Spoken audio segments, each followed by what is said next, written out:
What's up, duelists? Today, Gadget Wings returns. Very, very powerful deck. One of my favorite creations. But before we get into talking about how this deck works and the matches, just want to say RBET is now happening. The schedule is mostly there. Still working on that May date. Working on things getting solidified for that. But as of right now, if you want to play in RBET, these are the dates. March 2nd and 3rd is the first online RBET date. March 23rd and 24th is the second. April 27th, 28th. You get the idea. If you want to sign up for any of the online ones, sign up start the day before the tournament in the really big Yu-Gi-Oh! Discord. And if you want to sign up for RBET Laurel at Xanadu or RBET New York at Collector's Emporium, you can check the links in the description below. The Feel Good Gaming link will sign you up for the RBET in Maryland, and the Google Sheets will sign you up for the RBET New York at Collector's Emporium. Those are going to be two of the three biggest Edison tournaments this year. Of course, the date in May is going to be the 3rd. You guys definitely don't want to miss out on these. The pricing is crazy. Like, first place gets like a playset of Ulti Caius, a bunch of other stuff. It's insane. You guys don't want to miss it. Make sure you're signed up for it. They probably will sell out. So you wanna get that early, get that set up soon, get the flights while they're cheap, etc. All right, let's talk about the deck. Gadget Wings. So the way this deck works is Black Wings oftentimes has trouble playing into back row because the deck is like super normal summon reliant, and it can kind of struggle with like Raikou and spot removal, and then just like kind of running out of gas if your like only monster gets popped or whatever. So the way this deck works is it's not like an Icarus attack style Blackwing deck. It's not super tethered to your Blackwing monster sticking in play. The way this deck tries to work is you try to activate gadget effects and like get card advantage with your gadgets, and then trade the gadgets off with real cards, like for example D-Prisons or Raikous or Caiuses or whatever, brain controls. You want to trade off the gadgets early and then put your opponent kind of on low resources, and by the time that's happened, you've hopefully been able to sandbag like a Shura, a Whirlwind, and a Dark Armed, and you'll be able to put together like a Blackwing OTK. But instead of starting with, let's just say you have a starting Blackwing hand, your opponent has their starting 6, you'll get to a later point in the game where your gadgets have traded with their cards. They maybe have 3 or 4 cards, and you'll have a full hand of Blackwing cards. So it'll be like you're starting the game, but you've hand looped your opponent for 3 cards. And that's kind of the game plan here. Most of the cards in the deck are geared towards establishing that game plan. The sideboard is pretty straightforward. Not much to say there. The Kinetic Soldier is the one cool card, or Cypher Soldier. I don't know what the fuck this card is called. But this guy's pretty sweet. He's going to be useful. I got 3 replays for you guys today. The replays are against a lot of sick decks. Decks that I think are... people are cooking here. And whether or not these decks are perfect, I think there are some ideas that we could maybe take from them, and I think that that's pretty cool. So we've opened up really strong here. We've got Trigodia, we got a Gadget. That's pretty much all you can ask for. We are going second. Opponent's going to start with Upstart Goblin. They're going to summon Winged Rhinos, which is a very interesting card. During either player's turn, when a trap card is activated except during the damage step, you can return this face-up card from the field to the hand. So this card can functionally blink itself. Unfortunately, I think its biggest downside is that it doesn't come back into play. It goes back to the hand. It is a really interesting card, though, and it does play through a lot of the common cards in this format, like D-Prison, Bottomless, that sort of stuff. And if you have ways to special summon, then this card could be really, really strong. The reason I say that is because if I can just time walk you every single turn by bouncing your card, then that can be a little bit awkward, but we'll get into that. I draw Bottomless Trap Hole. Opponent's going to dust shoot me, and they're going to take the Shura. So this is a pretty big mistake. He should definitely take the Gadget, because without the Gadget, I'm just waiting for him to attack me to drop Trigodia, and that's pretty passive. And he can just choose not to attack me. That being said, he could also take the Trigodia, and then I'm summoning Gadget, and then we're kind of in a stalemate as well. But taking Shura doesn't really do anything here, because Shura doesn't really beat Winged Rhinos, it just trades, and that's not really good for me. So he takes the Shura, I normal summon yellow Gadget, I grab green Gadget, I attack, and the reason I attack is because I want to summon Trigodia this turn and attack over the Winged Rhinos before he gets a chance to do any crazy synergistic stuff. We'll go ahead and swing into the Winged Rhinos. Hopefully there's no D-Prison. Thankfully, there's no D-Prison. I pass the turn back. Don't set any cards. He passes the turn back. We draw Black Whirlwind. My monster is huge. I'm going to summon Green Gadget, go get Red Gadget. Just switch the Trigodia, play around Mirror Force, attack for 14, set back row, pass the turn. He draws a card, passes the turn back. We draw, summon red gadget, search yellow gadget, and this is where the gadgets really shine. They just help you chip away at your opponent's removal. We're going to go ahead and attack with the red gadget. Opponent's forced to Mirror Force, or else he's going to take 2,700, which is just way too much damage. And as you can see, the game plan is sort of coming to be, right? Now we have 7 cards with the live gadget to our opponent's 5. And slowly but surely, the gadgets will keep trading for cards. He's going to summon Winged Rhinos, and he's going to activate Blasting Fuse. Now this is, I think, overcooking a little bit. Winged Rhinos is a good card.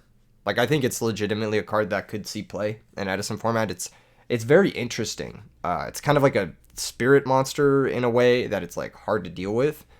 But Blasting Fuse is stupid and a gimmick because all I have to do to play around this card for the rest of the match is just set cards in different zones. And from this point on, he has a dead card in his deck. And so while it does get him a nice solid pop 2 here, the gadgets are still insane. He's still behind a summon. We still have the life advantage.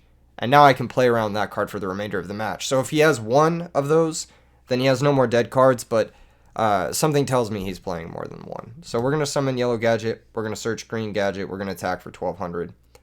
And once again, we're sort of building this perfect Blackwing hand in the meantime while the gadgets are building our card advantage. He's going to normal summon Winged Rhinos, attack yellow gadget. I don't really care. Yellow gadget got its value, got the 1,200, got the search. I draw Starlight Road. I'm going to activate Black Whirlwind and normal summon Shura. If he has Bottomless Trap Hole here, that's pretty good, but we're going to grab Kalut the Moon Shadow. I'm going to Brain Control, take the Winged Rhinos, attack for 18. If either of these are Blasting Fuse, which both of them are, once again, I can just play around it the rest of the game. So I think that Blasting Fuse, while it is funny to resolve a gimmick, it is the second it is known, it's immediately easy to play around and kind of pointless. So definitely something that if you are playing it, you would play it as a one-of because you just don't want the future copies to be dead. And then you would side it out almost every single game your opponent sees it. So yeah, we're going to attack for 18, drop Kalut for lethal, and then we sideboard. Sideboarding, there's really not much for me to bring in this matchup. I just took out 3 trap cards and brought in the 2 Sirocco's and the Cyber Dragon, just because trap cards obviously are not very good versus Winged Rhinos. We draw Smashing Ground. I'm going to normal summon green gadget. I'm going to search for red gadget, and the game plan is initiated. We've got 5 good cards here. We've got the gadget giving us our stream of card advantage. I'm going to Smashing Ground. He's going to chain Compulsory, chain Winged Rhinos, and then he's going to set, or I'm going to set 3 and pass the turn back. He's going to normal Winged Rhinos. I'm going to Solemn this. I don't really have a way of dealing with it, so I figured he'll probably deal me 4,000 life points over the course of a game, so I might as well just Solemn it now. End phase, I'll Typhoon his card, draw for turn, summon Gadget, search Gadget, and then we'll attack for 13, set the Bottomless, and pass. He's going to set 1 pass. We draw Allure. We're going to be able to Allure, banish the Blizzy here because we can just search another one. I'm going to go ahead and summon Yellow Gadget. Again, sandbagging the Whirlwind and the Bora once we forced his back row with the gadgets.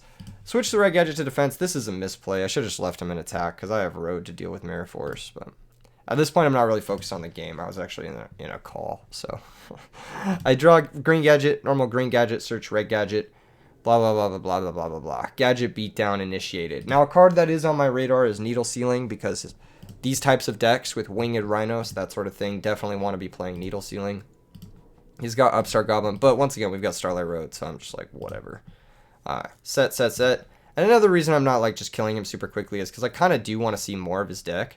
As you can see here, he's got Kinkabio alongside Fortune's Future. Kinkabio is used to bring back the Fortune Lady Light, and Fortune Lady Light can bring you the Fortune Ladies from your deck, basically.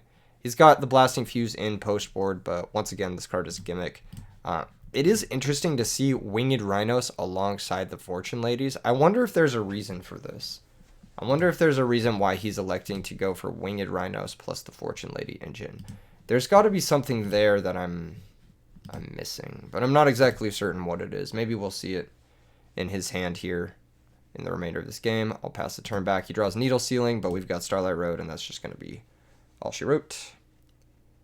And yeah, GG's.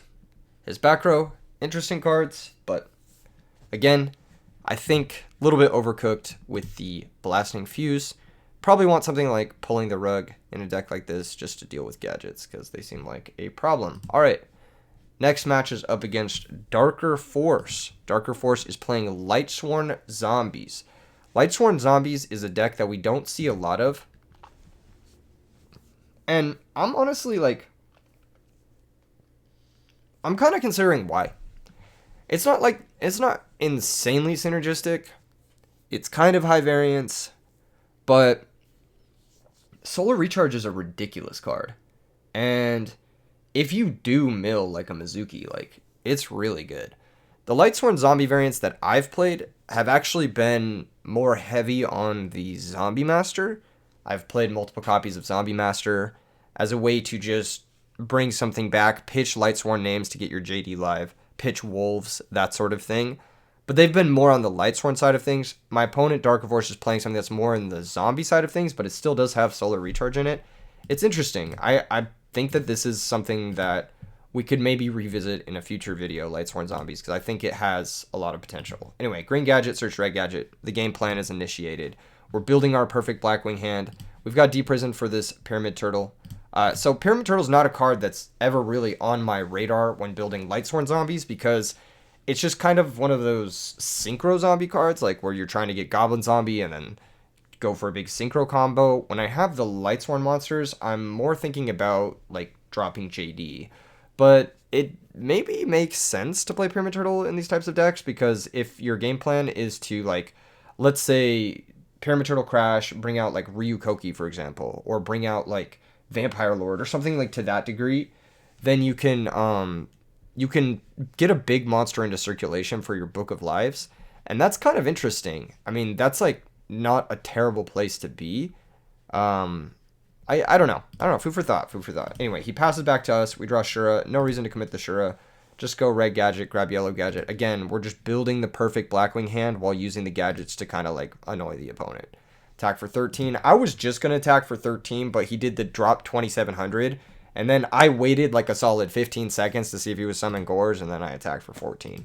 But in general, you should just always take the first amount of damage because there's a good chance here I just don't attack with the green gadget. If I attack with red gadget and you don't drop a Gores, I probably am not attacking with green gadget here. Anyway, I set a back row and pass. Because as of right now, I don't know he's playing Lightsworn Zombies. I know he's just playing Zombies. So no back row is pretty rare. Zombies is usually a very back row heavy deck. Anyway, he recharges, pitches Aaron, which is a very interesting choice.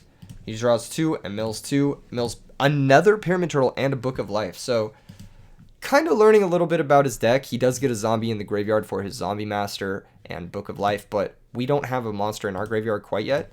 He's going to normal summon Zombie Master. I'm going to let this go through. Obviously, I can't stop it with Mirror Force. He's going to pitch Special Plague, make Yugioh Guardian. This is a 2-for-1 into Mirror Force. He's going to stack for Plague, and I'm like, oh shit, I actually can't very effectively deal with this Stardust Dragon. That being said, as long as he doesn't have a way to stop me from summoning Blizzard and Synchroing, then I can just go for Bryonic and bounce the Stardust Dragon. It's not that big of a deal. He's going to attack into the red gadget. We are going to lose red gadget. And then he's going to set 2 back row. I'm like, oh shit, he actually had back row all along. Pretty dangerous, pretty annoying. And he's going to be able to trap Dust Shoot us. Now the best thing to take here with trap Dust Shoot is unironically the Blizzard. Because if you take the Blizzard, then my hand actually just straight up can't beat the Stardust, which is pretty annoying, actually. He's going to take the Blizzard. We're going to normal yellow gadget. And then we are going to search for green gadget. And I'm just going to set the Torrential and pass. I really don't have great plays here. At this moment in time, the reason I set the Torrential is because I did predict his last back row to be Return or Call of the Haunted. Normally in these Lightsworn zombie builds, you're kind of back row light. I didn't expect to see so much removal back row from the opponent. He's going to attack into the yellow gadget. We're going to take 1300. We're going to draw Kalut, which is a pretty good draw because it means we can at least force his back row. I'm a normal Shura. That's going to go through. I'm going to switch the green gadget to defense to play around Mirror Force a little bit. Even though I do predict that it is Return or Call, because he didn't use it on his last turn, I'm thinking it's more likely now that it's like either Royal Decree or Mirror Force. So I'm going to swing into the Stardust. It is Mirror Force, so thankfully we did switch our gadget to defense there. We are still 2 darks off of Dark Arm Dragon being live, but anything like Whirlwind, Gale, Blizzard, we have a lot of great top decks here, so it's not that big of a deal.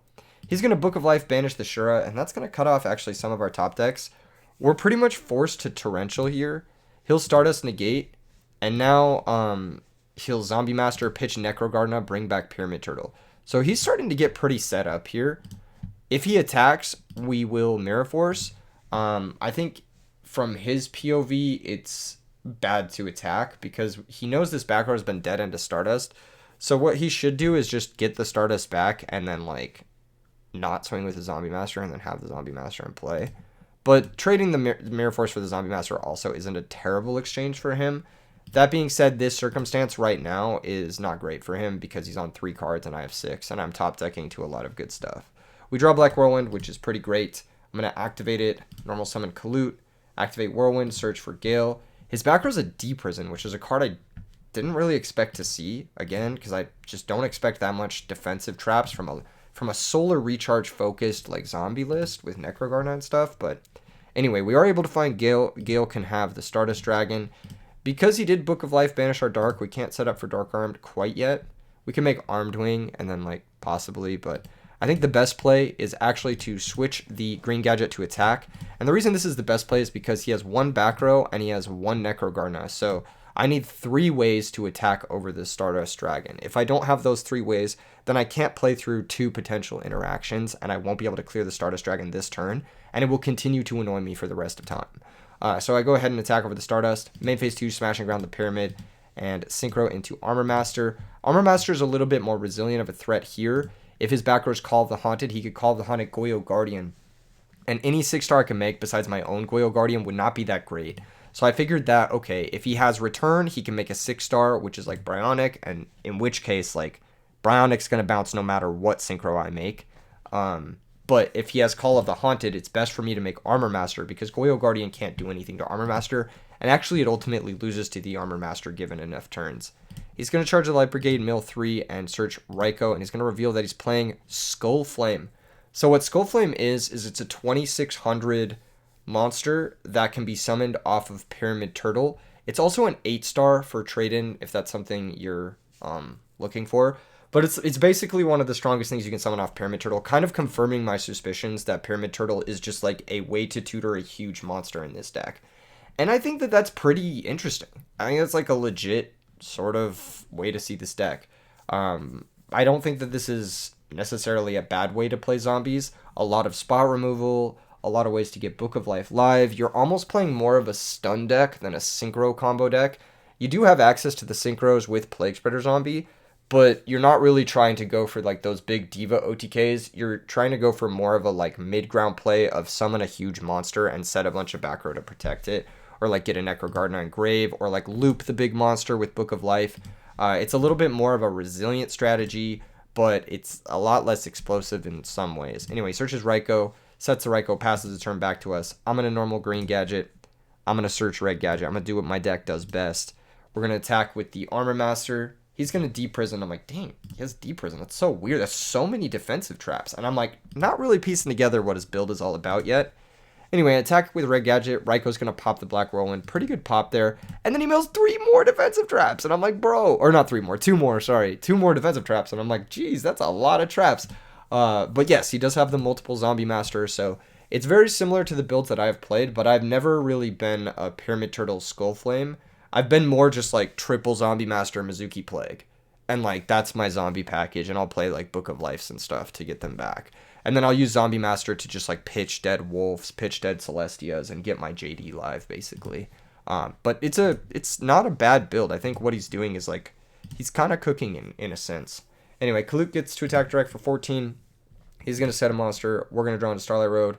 Normal summon red gadget, search yellow gadget, attack. Reveal the Spirit Reaper, set the road, pass back. He's going to pass back to us. We draw a third Kalut. Now, we can attack with the Kalut, drop double Kalut, main phase 2, Dark Arm, pop the Reaper, but that makes us too exposed to brain control, and I'm not really willing to do that at this point. Plus, he can just, I don't know. He has Necrogardener, so he has a couple of turns to, like, survive. I'm just going to sandbag the Dark Arm Dragon until I find a Blizzard, and I find it on the next turn, so that's pretty good.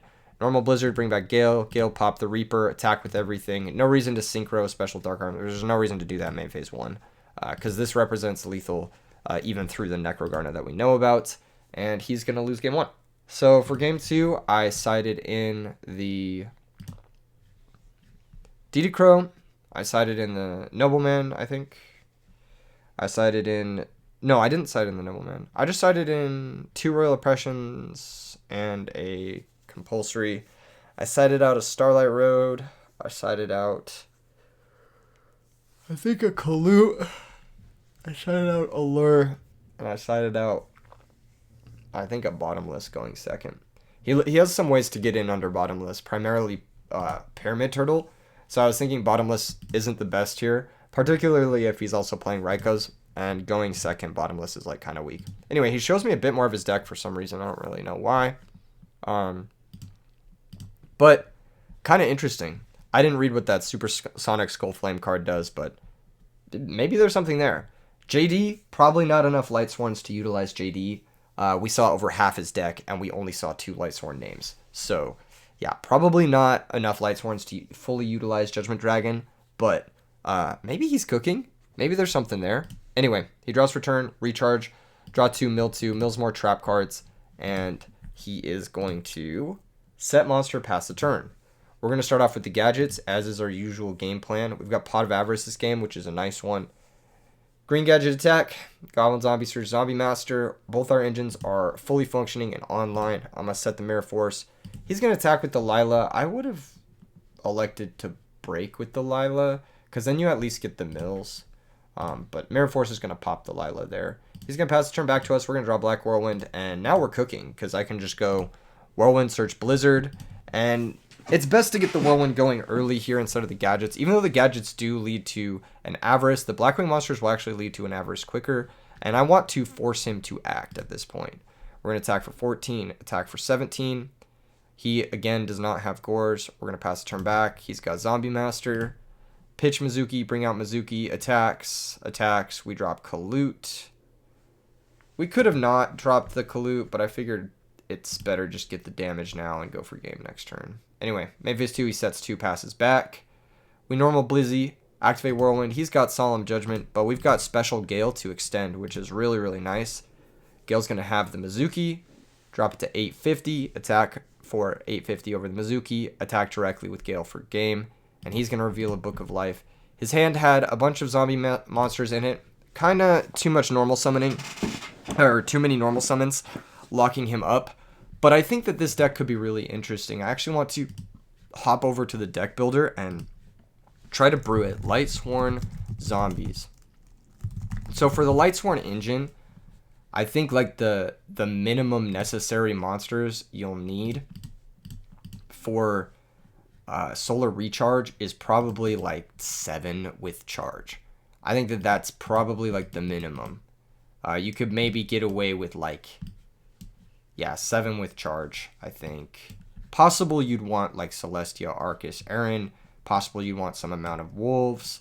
I think Wolf is pretty insane in the Lightsworn zombie decks because drawing them, you just pitch them to Zombie Master and you're pretty okay with it. Let's start with 9 Lightsworns and then see what this would look like. So do the full 3 Solar Recharge. And then for your zombie engine, you obviously want 3 Book of Life. Raikou pop a monster and mill a zombie immediately gets your Book of Life live, which is really nice. You definitely want Mizuki Plague. Those are the 2 best zombies you can mill. So, yeah, definitely want those guys. And then I think Zombie Master is kind of like your big power play. So you probably want like 2 or 3 of him. If you are going with the Pyramid Turtles, what was that Skull Flame shit he was talking about? This guy, what does this guy do? You can only be special summoned by removing from play 1 Skull Flame monster from your graveyard. Once per turn, you can inflict 400 damage to your opponent for each burning skull. Nah, that doesn't come up. So this is basically just a guy you can special summon. A 2600 beat stick you can special summon, which is kind of cool. I think that there's something there to that. Maybe it's worth playing 1-1. You know, maybe it's worth playing the Pyramid Turtles just to get you access to your guys. I think something like this, where you have 8 zombies, is plenty. And then you can play like Chaos Sorcerer, Judgment Dragon. You probably can't play Dark Arm though, for sure. And you could probably play like all the good shit, like Foolish, Caius is probably good, Allure, Heavy, Cold Wave maybe. because Cold Wave Zombie Master is like a pretty strong power play. Card Trooper is probably pretty good. Giant Trunade, maybe, even if you're going for like big monster OTKs, something like that. I can see something like this working out. I'm not even sure what else. Return could be good, because obviously you're banishing this guy, you're banishing these two guys, you're playing a bottomless, you got Sorcerer, you got Dark Armed. Return seems pretty strong. You've got Allure as well to set up the return. Yeah, it seems Reinforcement of the Army could be kind of cool, just to search for Jane. I'm not even really sure what else. Torrential is probably good. Mirror Force, that type of stuff. Shit, man. Phoenix Wing. Who knows? Go crazy with it. But I think that there's something here. Like, you could definitely do something here. I just don't think you have enough Lightsworns to support JD. I think your Lightsworn engine is going to be mostly to mill cards, maybe set up for a Kaya's play, maybe get a Mizuki or this guy in the graveyard for your Book of Life, and something is there. But I think JD, needs a little bit more time in the oven, basically, to our opponent of this match. But cool concept. Cool concept. All right, next deck.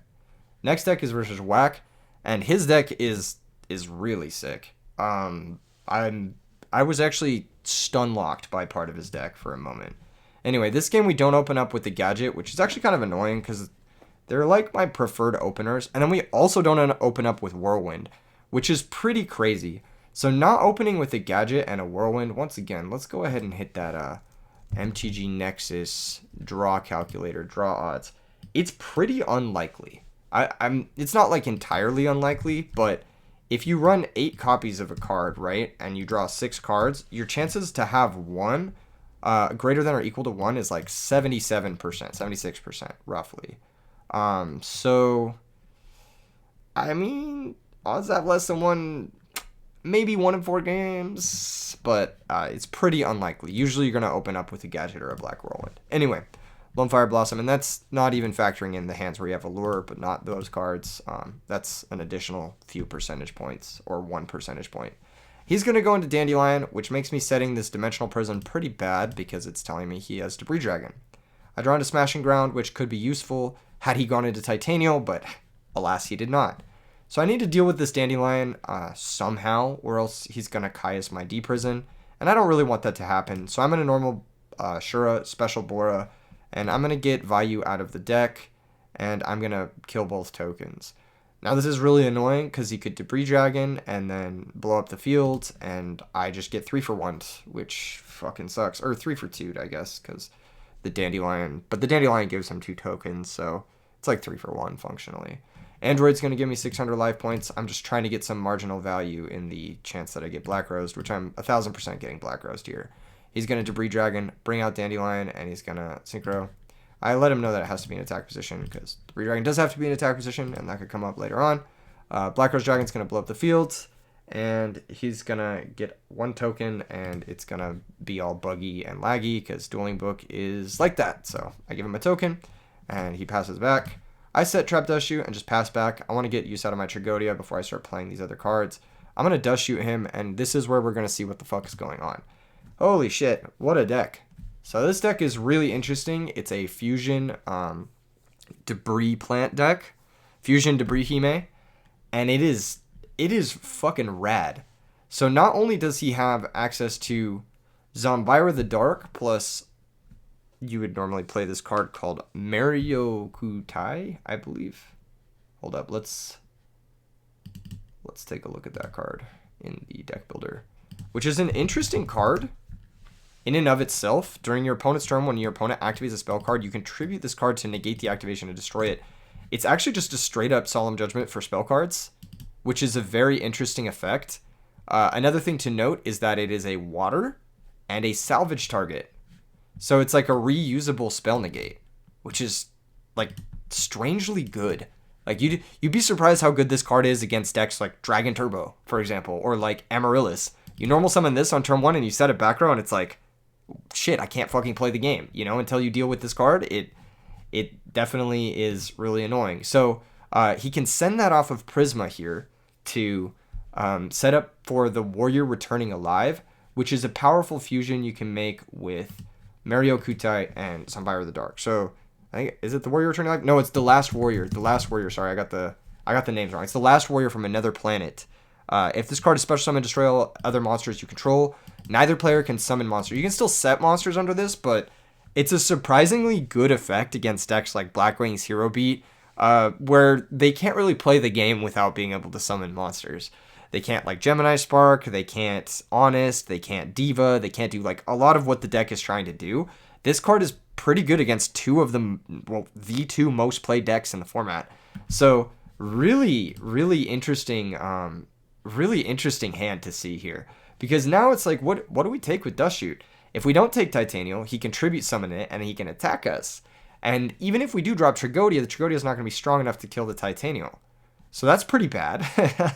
If we don't take Titanial, then we take something like Plasma, then he can go Elemental Hero Prisma, and start setting up his graveyard. He can send Destiny Hero Dogma. What is it? The Mario Kutai card, and then he can basically fucking go crazy that way. Wait. What was the plan again? Oh, if we take Titanial, then he can go for Mario Kutai to go for the Last Warrior, or he can go for Destiny Hero Dogma to go for Destiny Endragoon, and Destiny Endragoon kind of fucks up our hand pretty badly. So we kind of have to take Prisma because it gives him the most options, and then we have to take the hit from Titanial and then smash and ground the Titanial without dropping Tragodia. Because I don't want him to have a target for his Destiny Hero Plasma on his turn, because he can go something like, I don't know, he can Polymerization. If he draws any hero, he can Polymerization the Dandy into Gaia and then get 2 tokens and the special Plasma and steal the Trag and put us in a really bad spot. So, I don't know. This is a lot to explain. I'm sure you guys would fucking take a second to think about it. I'm just going to move forward with the game. We decided to take the Prisma because it gives him the most options, basically. It gives him the Polymerization options. It gives him the play options with what he can send. It just sets up his graveyard. I just want to get rid of the Prisma ASAP. He's going to go ahead and double tribute for Titanial, kind of as we predicted. Getting rid of the tokens is nice because that means he's going to have to do a little work to get his Plasma alive. He's going to attack for 28, pass the turn back to us. We draw Starlight Road, which is completely dead here. We're just going to smash and ground, pass the turn back. Once again, I want to get value out of my Trag. He's going to draw a card for turn, King of the Swamp. He's going to go ahead and Polymerization into the Last Warrior from another planet. And now we fucking lose, basically. He's going to attack for 2350. We take 2350, can't drop the Trag, can't special monsters. We draw Heavy Storm. It's completely dead here. Have 5 dead cards into the Last Warrior. Shockingly good card versus Blackwings and stuff once you bait their removal, more or less. We're going to just pass the turn back. He's going to attack for 2350. Again, we're going to drop to 1100. Nothing we can do here. He's got an E-Call. He could have burned that to deck then a little bit. We draw into Bora. We're forced to set the Bora to keep ourselves in the game. We're going to lose the Bora. We draw Blizzard. Once again, forced to set. He's going to draw Royal Decree. He's going to set, and not attack. And this is where he messes up. And I also mess up because I'm so, like, stun-locked by the fact that the Last Warrior from another planet is beating me so badly right now.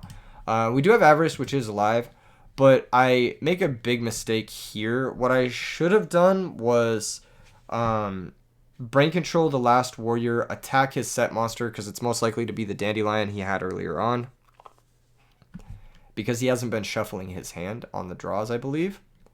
And so I remembered seeing him set the card that he had previously, so I think I know it's Dandelion. I'm supposed to brain control his monster, or probably Heavy Storm, or not Heavy Storm, but one way or another, I'm supposed to brain control his monster, attack his set monster, then double tribute set Tragodia. But I missed that play entirely. I go for Pot of Avarice, just trying to draw into a Deep Prison, Smash and Ground, something like that. Mirror Force. We draw into 2 more monsters. I'm like, fuck. I set a monster, pass back. Gives him an opportunity to attack over a monster. He passes back to us. I missed the play again. So I'm just punting at this point, just throwing away card advantage. At the very least, though, this is going to get us closer to 3 Darks engraved for Dark Armed. That could end up mattering. We draw into Whirlwind, and I'm like, oh, I can actually do this. And I finally figure out my play. But I did give my opponent 2 draw steps there, 2 cards for free, basically a +4 for my opponent by me missing this play like an idiot. So, yeah, pretty interesting card. Attack over the Dandelion, main phase 2, tribute set the Tragodia, pass the turn back. Hopefully he can't get over 3,000 defense. Here he's going to emergency call. He's going to search for Prisma. Now he can do a lot of different things here, but he wins the game if he goes Prisma, send Dogma, Polymerization, and pop my monster, I believe. That immediately wins him the game. Let me reread Destiny and Dragoon to make sure. It might not deal damage if my monster was face down. Let's see what this guy does. Once per turn, you can target monster you control, destroy that target, and if it was face up. Yeah, so it doesn't burn me, but I don't think he can use his battle phase the same turn as this. You cannot conduct your battle phase the turn you activate this effect. But it does put me in a really bad spot. And I think that is a play that I think he missed. He could do that. We would have the comeback play of Heavy Storm, Blizzard into Bionic, bounce the Destiny and Dragoon, so we're not just lost there. I'm trying to think if there's another way he could do this turn. So he could go Prisma. No, yeah, he can actually win the game this turn for sure because he has Salvage. So he can go Prisma, reveal Terra Firma, send Ocean, salvage back Ocean, King of the Swamp, provided he has a third Polymerization in deck, pitch King of the Swamp, search for Polymerization, Polymerization the Ocean and the Prisma into 0, Polymerization the 0 and the Destiny Plasma into another 0, popping my monster with 0's effect, and then he can attack me directly for game. So he has lethal this game, this turn. He's going to go ahead and Prisma, reveal Terra Firma, send Ocean, salvage, add back King of the Swamp, Elemental Hero Ocean. He's going to Polymerization, and he tries to make Destiny and Dragoon here, but you actually can't. So Destiny and Dragoon has to use the specific named monsters on his material. He cannot use fusion substitutes like King of the Swamp. You can use Elemental Hero Prisma, because Elemental Hero Prisma copies the name. So it technically becomes that card. But King of the Swamp doesn't become that card, doesn't become that name. It just substitutes, and you can't use fusion substitutes for Destiny and Dragoon. So he gets a little bit stun locked as well. He goes ahead and adds back his cards. He's going to Polymerization, I believe. Oh, he's not going to Polymerization at all. So if he had another Polymerization in his deck, he could have absolutely pitched, search for Polymerization, and then game shot at me here.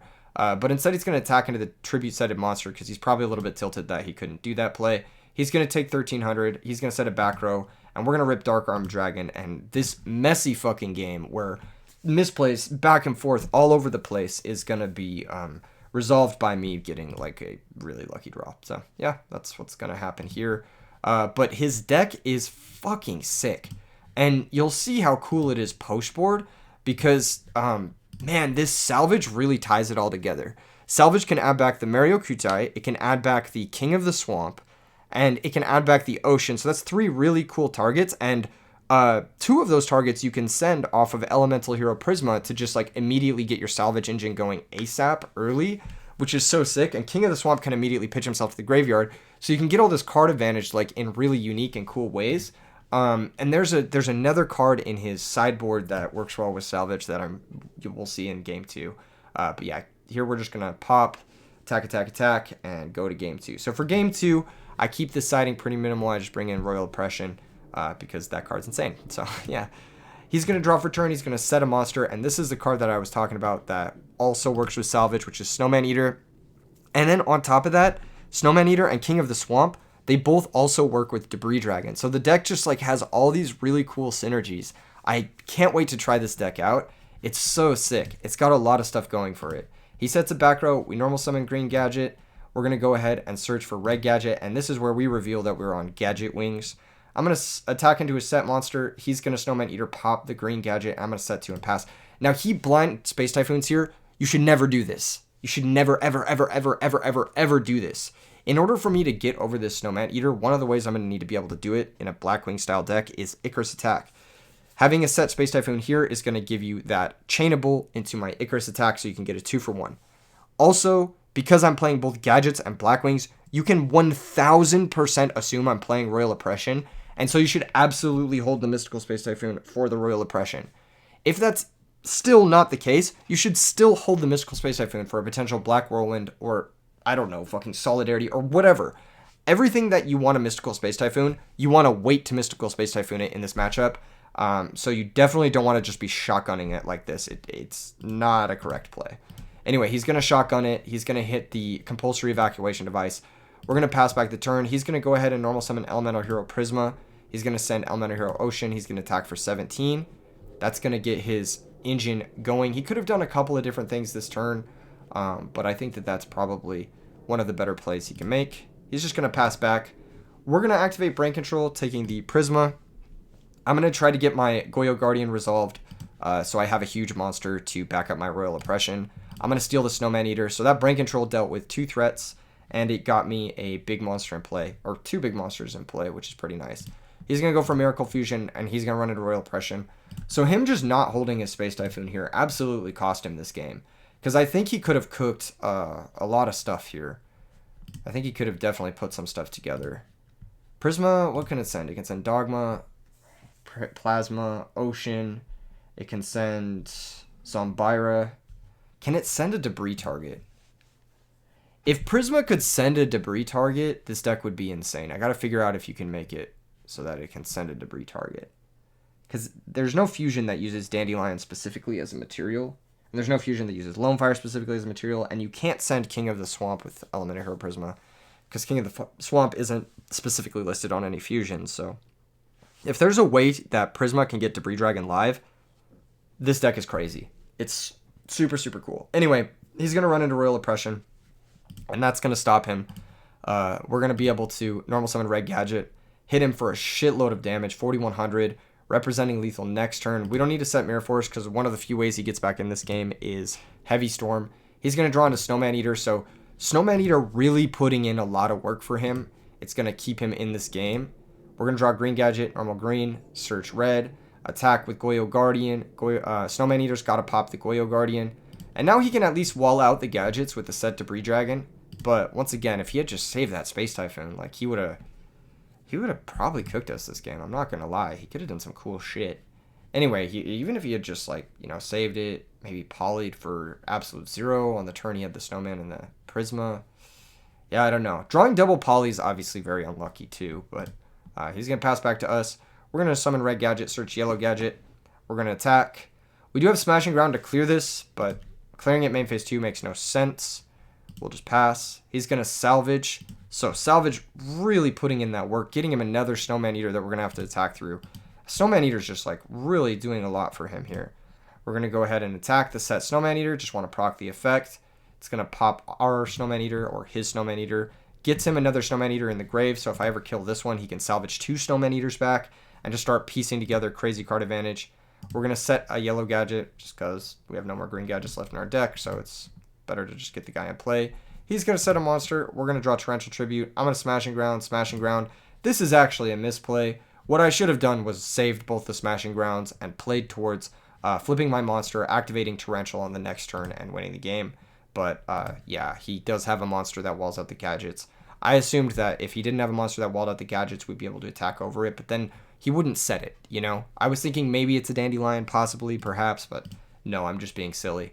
Anyway, he draws Royal Decree, but we have Solemn Judgment for the Royal Decree at this point, so we can just flip, Torrential, Solemn, blow up the board, normal summon Yellow Gadget, and attack for game, which is pretty cool. But his deck is sick, and I think that there's something here. I think something with the Salvage and the Prisma to set up the Salvage and the King of the Swamp possibly, and this guy, definitely. This guy's really cool. Just a really strong card. If you can defend it with back row, yeah, it becomes really annoying to deal with for some decks in particular. And of course, being able to synchro into that Last Warrior from Another Planet, I think there are quite a few decks that would struggle to beat that card, namely Dragon Turbo, which I think would be the biggest, most obvious one. But just cool deck in general. Let's see if we can also brew that one. Prisma, Salvage, Plant, whatever, fusion nonsense. Let's go Prisma. You probably want to play the full 3. He's probably like your guy. Stratos, of course, to search the Prisma. Emergency Call. Got to play probably the full 3. Probably Rhoda as well. This could be wrong. Maybe less of each of these cards could be right, but definitely want to play the Zombira. He's kind of, you know, your Last Warrior outlet, and you definitely want to play that other guy. I don't know how to pronounce his name, but he's pretty good. And then King of the Swamp, you definitely want to play him. And maybe Polymerization. Well, definitely Polymerization. And then Miracle Fusion, of course. Got 3 miracles. And then, what else was there? Future Fusion, of course. Oh, he had Plasma Dogma. Yeah, you want these guys. So you can go into Destiny End. Okay, so this is kind of interesting. Where do you go from here? What was in it? Salvage? Oh yeah, Salvage, Ocean. You definitely want 3 Salvage, Ocean. And then maybe even maining the Snowman Eaters is good. Yeah, like maybe even just maining this and making it a core part of your engine. Like a core part of the Salvage gameplay seems pretty important. Debris Dragon. You don't necessarily need to play the plant monsters, but it gives you something to send off of Future Fusion that makes you have a lot of value. Sending Dandelion off Future Fusion seems really strong. And then Lone Fire Titanial. Lone Fire Titanial I'm kind of on the fence about because they don't really contribute to anything other than just like finding Dandelion. I think you could get away with just like playing 1 Dandelion and then just playing like a shitload of defense. Like play this, Space Typhoon, Heavy Storm, and then like Torrential. Like these types of cards, maybe Solemn. Solemn seems pretty good. This is a deck that has a lot of OTK power. So yeah, I'm sure there's something else you could figure out here. Let's see. Let's look at the debris targets and we'll see if any of them are fusion monsters. Level 3 and attack. What was it? 500 or less? Yeah, 500 or less. Okay, are any of these guys fusion targets? Spirit Reaper is. You could reveal Reaper on the Nightmare to send Spirit Reaper to the graveyard, and then that would make your Debris Dragons live. That's kind of cool. That could work. And Spirit Reaper's like not a bad card also. So that's kind of cool. Is Night Assailant a fusion? I feel like he could be. I don't fucking know. I know one of these guys maybe is. I don't know. Shit, man. Are any of these guys fusion targets? Marshmallow? Card Trooper? Neospatian Glowmoss might be. I think one of the Neospatian monsters might be too. But these cards are worse cards than Spirit Reaper. I feel like Spirit Reaper is probably just the best option for that type of thing. Yeah, none of these other guys are fusion material as far as I know. Yeah, you could play Spirit Reaper. That would not be the weirdest thing. Let's look at what the extra deck looks like first. Absolute Zero. Gaia, probably. You gotta play 1 Gaia, maybe even 2. Destiny and Dragoon. Probably just need 1 of him. Last Warrior, probably just need 1 of him. You could play a Pot of Avarice. Would not be the weirdest thing. Maybe you have to play Decree. Maybe this deck can't really defend Mario Kutai because you just don't have enough space to defend him. But I could definitely see like end boards where you like polymerization into like Destiny and Dragoon, you like normal Mario Kutai, and you're just like, okay, deal with this or whatever. But yeah, the last 5 cards are kind of up for debate, but I feel like this is a pretty solid like way to approach this. You probably don't even need the 3 e-call like Prisma. Like you could probably cut some of those as well. Like you probably get away with like 2 e-call. It's not the weirdest thing in the world. Or like 2 Prisma. Wouldn't be too crazy. You don't necessarily want to draw multiples of these when you can't defend them, because on their own they don't really do all that much, but they do get your Salvage live, which is cool. Anyway, this is roughly what the extra deck would look like at first, and then you'd need like all the debris synchros. Like you'd need like Black Rose, of course, and you'd need like 2 Ancient Fairy, and you'd need Stardust, and probably Red Dragon, and maybe even Iron Chain, like 1. Trying to think what else. Chimera Tech, of course, because you'll be able to send the Cyber Dragon and use Chimera Tech. And yeah, I think actually this would be a good Pot of Avarice deck, because there are going to be instances where you're going to want to put back your absolute zeros so you can make more than 3 in a game. I think that that's totally reasonable to expect. Or just put back one of your other fusion monsters, like a Gaia. Let's say you make a Gaia and you want to be able to put it back so you can make it again. I could totally see that being a useful aspect to this deck. And then I'm not even really sure what else. Maybe you could go for like, I don't even know. Oh, Reaper. Yeah, if we're going to play Spirit Reaper, then we could play Reaper on the Nightmare as a way to just send Reaper with Elemental Hero Prisma. And then you could also figure out a way to get Spirit Reaper out, like maybe like Book of Life or something like that. Seems a little silly, though. Seems a little convoluted just to get Spirit Reaper into play. But yeah, this could be a really cool deck. Maybe even like multiple Pot of Avarice. 2 Pot of Avarice, 2 Decree. Let's see how this draws. I'm actually like kind of curious. And we'll just throw like another Stardust or something in the fucking extra deck. It doesn't really matter for the time being. Oh no, we need Terra Firma. We need Terra Firma to send to Ocean. That's right, we need Terra Firma. Yep, so this is what it would look like as like a sort of strategy. This is so sick. This looks really fun. Obviously, it's very bricky in a sense, but let's see how it draws. It could be really cool. So, solo mode. Man, this video kind of deviated. It kind of deviated, but you guys are getting the premium stuff right now. Okay, draw for turn. Yeah, maybe we don't need 3 Prisma. But at least this is like a turn 1 Destiny and Dragoon, which is like pretty cool. So you'd be able to search Polymerization, and then you could this guy send the other guy. What is it? Dogma, and then Polymerization. We have Destiny and Dragoon. We're -2, which does suck, but you have ways to come back from this. Like Destiny and Dragoon is really strong. If it dies, it can come back, and that gives you like pseudo value. Draw for turn is Spirit Reaper. You have Snowman Eater, which can equate to a plus. The Prismas are not great past this point, though. I guess they can send Ocean to get Salvage live immediately. But okay, let's revisit this real quick. Let's cut a Prisma, and let's cut an E-Call, and let's add like 2 more like just generically really strong cards.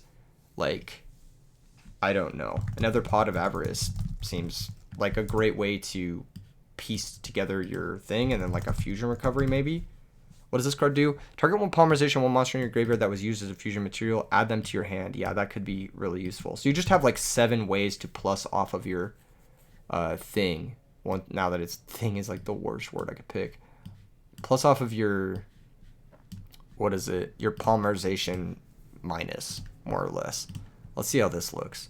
This could be not enough Prisma. We might need to go back up to a 3rd E-Call. Yeah, I could see this being an issue. But let's see. If we future fusion, we can reveal Absolute 0. We can send Snowman Eater plus Ocean immediately. Is that something we want to do, or hold up? Let's see. Yeah, we could send Snowman Eater, Ocean. Well, this hand's busted because we opened Future Fusion, but that immediately gets the Salvage live.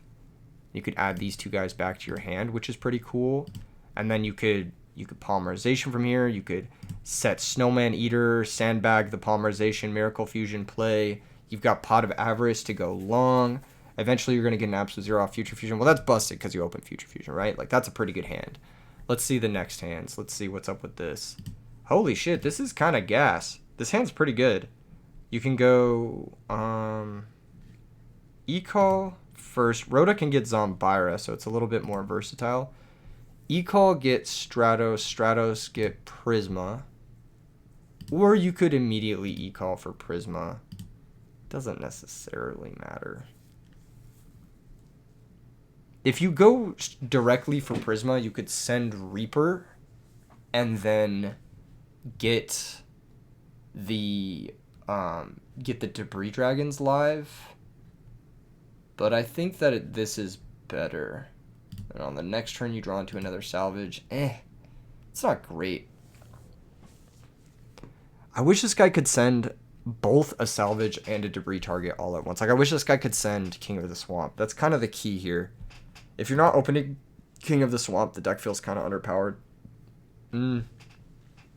This hand... Yeah, maybe Avarice. Maybe you just need Prisma to get you into your engine. Or you need to draw King of the Swamp. Okay, let's alter some stuff. Let's say we cut 1 Avarice, we cut 1 Fusion Recovery, and we cut 1 Debris Dragon, and we go for 3 Upstart. How consistent is this? Is this more consistent, less consistent? Who knows? We'll find out shortly. Very shortly.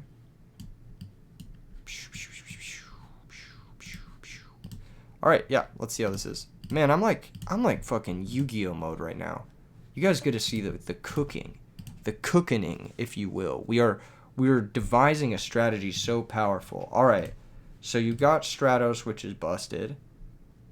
Do you Upstart before you Stratos, or do you Stratos before you Upstart? I guess you Upstart before you Stratos because you don't really know what you want to search for yet. Draw Ocean. Draw Miracle. You could probably still hold the Stratos and just set Snowman Eater. Oh man, that's crazy. Okay. Huh. This is a curious deck. It's very curious. I could see it being really good. I could see someone figuring this out. Someone like Rounduck or something could figure this deck out. But there's something here. There's definitely something to this deck. Am I going to be the one to solve it? Probably not. But I'll give you the right path. I think this is a good path for it to be on. If you can open up like with a way to get one of these guys in the grave and a King of the Swamp, Salvage is going to go crazy. Salvage reused Snowman Eater is just a, generally speaking, good engine in Edison format. And so I think there's something here. All right, I'm going to end the video there. Thank you guys for tuning in. Don't forget, sign up for the RBET New York and RBET Maryland. And stay tuned for more announcements about the IRL RBET in May. Peace out.